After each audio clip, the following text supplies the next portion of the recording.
back to another video. In today's video, we're touring a really cool custom private indoor court located in Orem, Utah. Let's take a look. So going in, you have a standard door lock, and this allows for pretty much anybody who reserves a court to come in. They enter a code, and then that gives them access for the hour or for however long they reserve the court for. And now you enter. They have some soft rubber mat, which is great, soft on your feet. Let's see.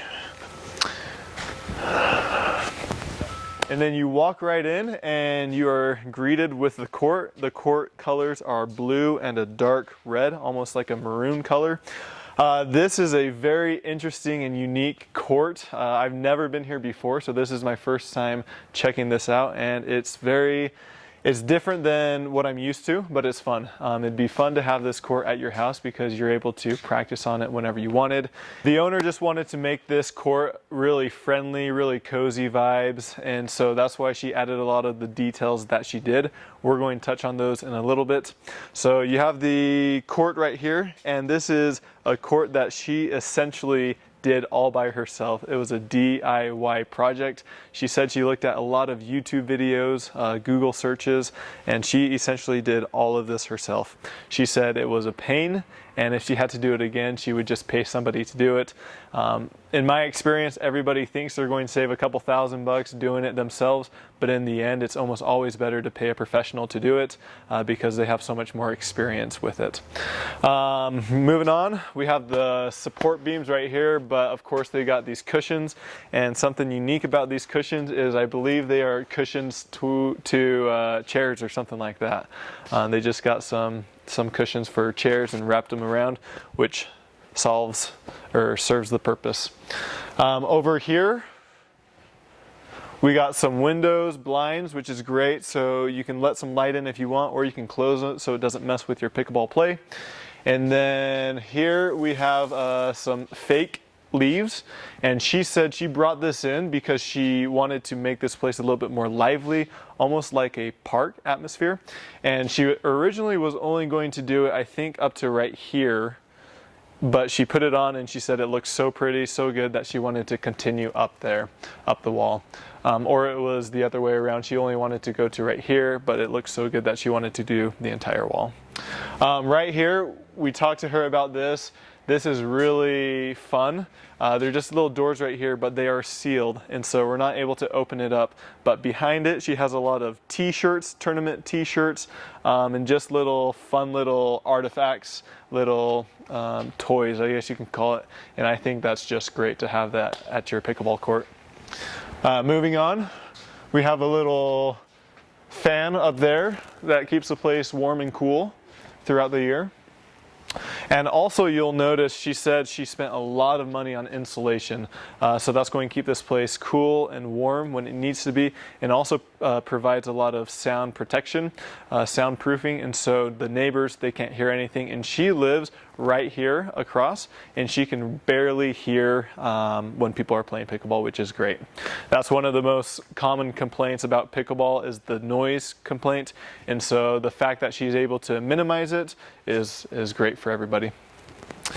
All right, moving on. I would think, we should have asked her this, but I would think that the ceiling height at the peak is maybe 15 to 17 feet or so. It kind of goes like a roof structure, and so at the tallest portion, I would imagine it's around 17 to 20 feet, but the sides going up are a little bit lower. If you lob directly in the middle, totally fine. If you're lobbing from the side, you might run into a little bit of trouble. Going on right here, you have a TV, which is great. You can watch some movies, some music, or whatever it is you want to watch. And she also has some webbing, some netting, so that you don't hit the TV. And she actually has some built-in net posts, which is great. At a lot of these courts that we've been to recently, they've had the temporary net post, but this one is an actual heavy-duty one. And this is also by Douglas. We've seen quite a few by Douglas. I know there's probably 3 to 4 different net post manufacturers, but Douglas seems to be one of the more popular ones. Let's see. And so yeah, that's pretty much it. It's a pretty standard court. One thing that I did like is she has a clamp up here for your either GoPro or a phone to record your matches, which a lot of people like to do. And so they've already got that installed. We got the ball machine right here for people to drill on, to practice on. So you could even reserve this court just by yourself and come out and get something out of it. And then I don't even know what these are. What are these, Jimmy? Targets? I believe those are targets. Targets. Wow, that's great. What is it, like a blow up thing? Yeah, I think it's just a blow up target. Okay. Yep, so we have some targets right here, the ball machine, balls, and then we have actual targets and cones right there, which is awesome. And then we have this this ball picker-upper, ball hopper.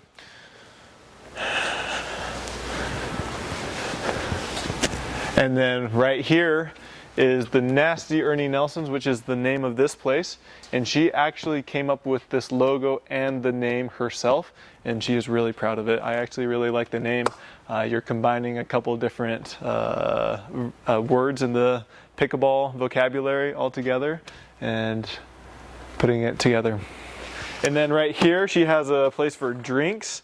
You have water, soda, and whatever else you want. And then right here, she has her Venmo. So if you do take one, you just Venmo her. It's on your honor. And so you always have water if you need it. And then we have another sign right here. I love seeing all these little things around the place. It just makes it a little bit more inviting, gives it a little bit more character. But yeah, I think she's done a great job with this place.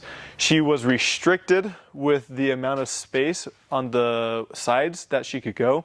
And so the sides are a little bit tighter, but that's the most that she could do. And so thank you so much for watching this video. Hope you enjoyed it. Stay tuned as I sit down with Rosemary and we go a little bit over the process of this, this pickleball court and how it came to be and what it's like owning a pickleball court.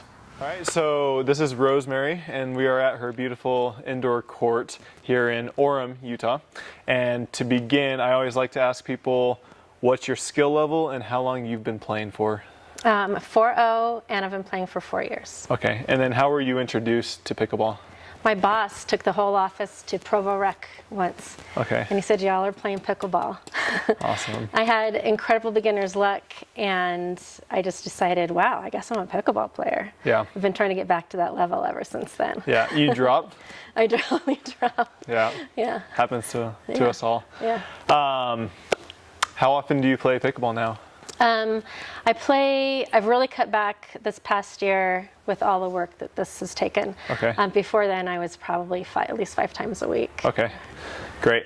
And so we're kind of in an enclosed building, and so you built this from the ground up. Yeah. Why did you want to do this, and kind of what was the process behind that? Well, I spent a Saturday morning in 2019 over at Orem Rec, Okay. and just playing drop-in with everybody. And I was just really honing in on this one shot. I was starting to really feel it, and then bam, pickleball time was over and the basketball players started showing up. And I was like, oh my gosh, I need like at least another hour. Yeah. I'm almost there. And I thought, how come there's not like a driving range or a batting cage for pickleball? I said, we need a place where we can just go rent an hour and just like work on a shot when we're feeling it. And that's when it all started. Awesome. And how long did this entire process take from start to finish? Way too long. It took 2 years. Okay. Yeah, I had to come up with all the funding and all the permits and the business plan and everything. Okay. Were you doing a lot of hands-on stuff yourself, or did you just hire a contractor to let them do it? Ton of hands-on. Okay. Yeah. Gotcha. And is this normal flooring, or what's the surface here? So this is post-tension. Okay. And as we know, post-tension is quite a bit more expensive, maybe 20 to 30% more? Yeah, it was quite a bit more, but everybody I talked to said you gotta do it right. Okay. And then the surface, is it just acrylic surface? Mm-hmm. Okay. Yep, we did acrylic. We did it ourselves. Okay. Great. Was that easier than you thought, harder than you thought? So much harder. Okay. I would just say, go ahead and pay for it. We thought we were saving money, but it was crazy because you're putting it on with a squeegee, and it's paint filled with sand, and you have to get it pool table smooth. Yeah. It was a lot of work. How long was that? One day, the process? No. It was one day to make the first mistake, and then we had to sand it all down and start over. Yeah, it was 2 or 3 days Jeez. to do it by And ourselves. it was you? Yeah, it was me and just some friends. Wow. Yeah. You just YouTube some videos? YouTube like crazy. Yeah. Great. Let's see. And then the color scheme is blue and red. Is there any meaning behind that, or why'd you go with that? Well, I was lucky to have John Sperling. He's one of the top senior men players in the country right now. Yeah. I was lucky to have him kind of consult me on planning this out, and he really wanted it all just one color. He just believes in simplicity, but I was like, no, I gotta have a different colored kitchen. Yeah. So that's basically all it was, and he was also really, really adamant about having dark colors, you know, dark walls, dark floor, just so that ball really pops and you can super focus. And are you satisfied with the turnout? Yeah, I'm super happy. Yeah. How long do you think this flooring will last? Well, it's indoors, so it's going to last a lot longer than outdoor courts, you know, but I still plan on, you know, keeping it up. And what were some of the major hiccups or delays with building this? Because you said it took about 2 years or so. So funding was obviously one of them. Yeah. Okay. Yeah. And then you said permits? Permits, yeah, getting permits, you know, squeezing it in. The city had, you know, easements I had to meet, and so had to make that all work. I would say the biggest hiccup was COVID.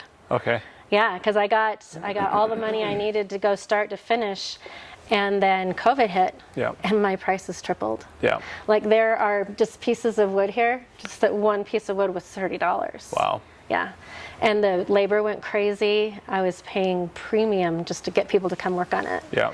Because it was already under construction when it all hit, and I wasn't just going to leave this half-finished building in my backyard. So. Wow. Yeah, that's crazy. COVID affected a lot of people different ways. And how often does this court get used? It gets used daily. Okay.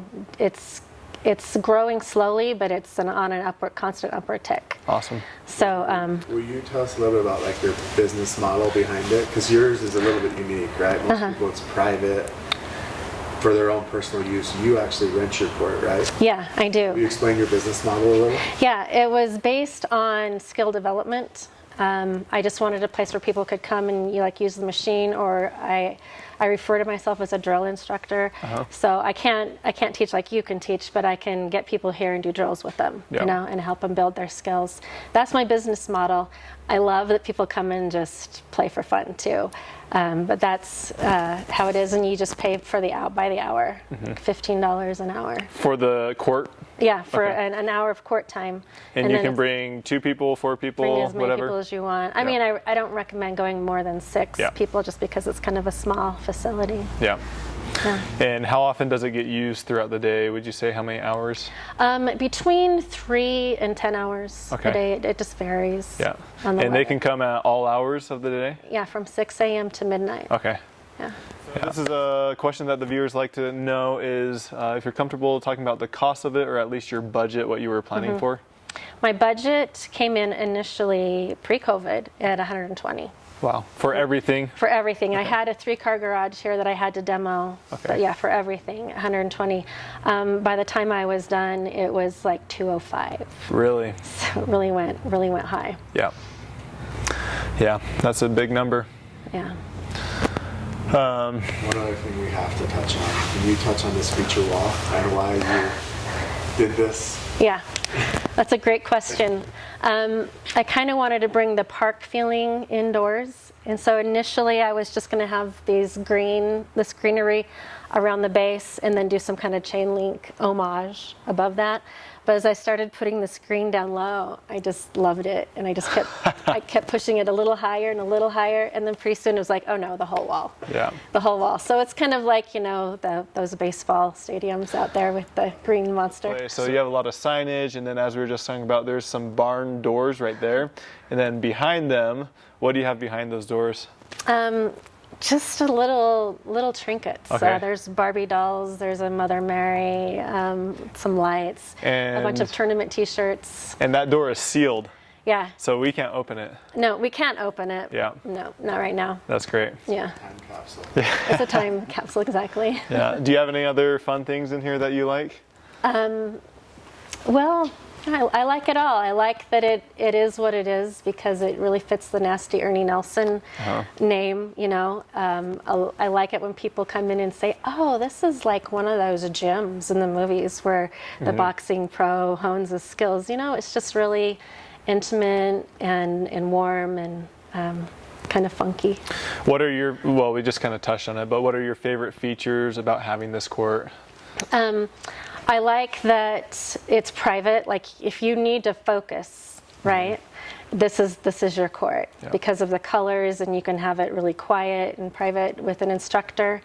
And focus, as every pickleball player knows, is huge, a huge part of the game to master. So I like that a lot. But then people come in here, they hook up to the Bluetooth, and they have a party. Yeah. So it's really versatile. So with all this being said and done, would you do this again if you had to? Yes, absolutely. Yeah. Just not during COVID. Yeah. All right. Anything else we'd like to touch on?